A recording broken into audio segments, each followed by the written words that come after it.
हरेली का त्योहार सालाना अमावस्या को मनाया जाता है। ये छत्तीसगढ़ का प्रमुख त्योहार है और खासकर किसानों से जुड़ा हुआ है। किसान अपने खेतों में 15 दिन पहले बीज बोता है और बीज पानी बरसात होती है तो उगता है और पूरे हरे भरे हो जाते हैं। इसी हरी भरी देखकर किसानों का मन भी उत्साह होता है और प्रति वर्ष किसान इस हरेली को त्योहार को अमावस्या के दिन मनाते हैं। इसके लिए लोग तैयारी करते हैं पहले से। तैयारी का मतलब कि बैलों की पूजा की जाती है और कृषि औजार जैसे नांगर, अब तो क्या है जमाना बदल गया, आधुनिक समय आ गया।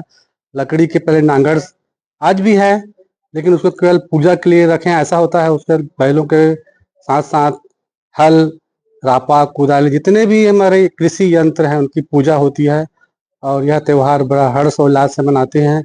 और इसमें मुख्य रूप से चावल के आटे से बना हुआ व्यंजन जिसको चीला कहते हैं, उस चीला से हमारे औजारों को भोग लगाते हैं तो भी हमारे देवतुल्य हैं।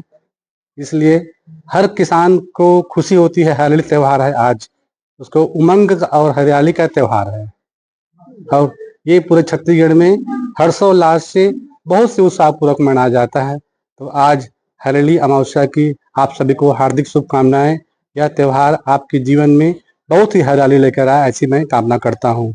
जय छत्तीसगढ़ माता की। विलुप्त होती जा रही है। और मैं गेड़ी का बात कहूँ तो गेड़ी हमारे जमाने में जब हम लोग छोटे थे तो बहुत लोग गेड़ी बनाते थे, अब तो कम दिखता है।